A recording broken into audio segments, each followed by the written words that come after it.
Hello everybody and welcome to Monday's English lesson. We're continuing with our work for the book Jemmy Button, so let's have a quick reminder of where we've been so far.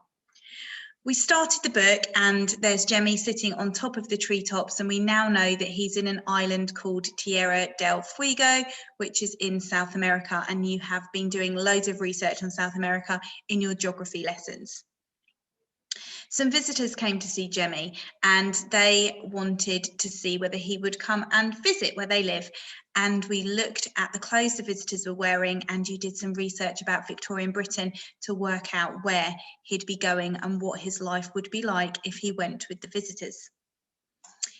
In our last lesson, we had a look at the button, and you had a thought about being exchanged for a button and what you would exchange for a button. You also thought about the scale in this picture, how big the hand was and how big the people are and how small Jemmy is. Today, we're going to think a little bit more about Jemmy being called Jemmy Button. His real name was Cello, which is super hard to say, but they changed his name to Jemmy Button. So today we're going to think a little bit more about having your name changed and what it might mean to you. First thought, how would you feel if someone changed your name? Some of you may like it, some of you might not be keen on your name and might fancy having a different name. I was wondering if you could maybe find out about your name. What does it mean and why was it chosen? I know you've done something really similar in RE, so hopefully you've got some existing knowledge about your name and the origins of it. Today, I've got some key questions that I would like you to consider. In a moment, I'm going to show you how you can record your thoughts about these. The questions I would like you to consider. How would you feel if someone changed your name? Why do I have a name? Where did my name come from? Do I have a connection with the country my name comes from? If not, why was it chosen for me? Why do our names come from all over the world? How can we find out more about our names?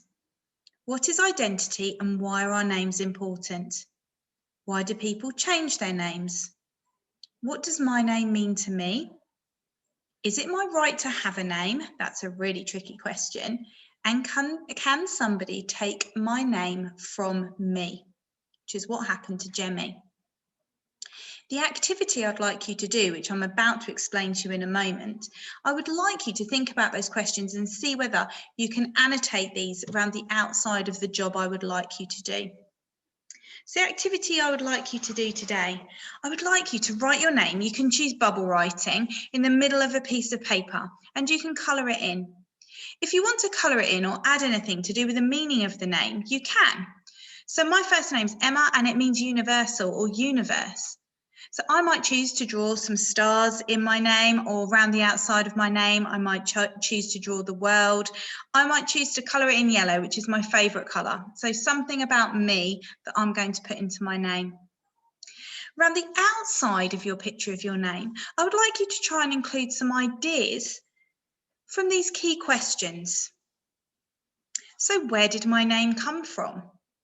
So my mum chose my name, so I might write that around the outside of my picture.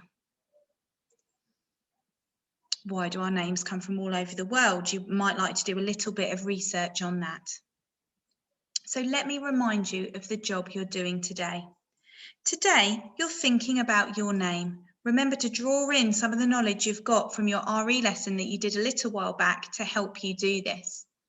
You can draw your name in the middle of a piece of paper and you can use bubble writing or whatever you would like, and you can colour it in your favourite colour or maybe anything to do with what your name means. If you find out the meaning of your name, you can write that around the outside, but you can also use these key questions to help you. So think about how you would feel if your name was changed. Is there another name you would like to be known by? Ask your mums and dads or whoever's at home.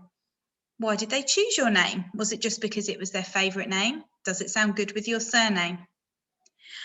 So today you're going to hand in a piece of work using Class Dojo portfolio about your name. If you've got any questions, then you can always drop me a dojo to ask, and you can go back and watch this video again. I look forward to seeing your work. Take care, everyone.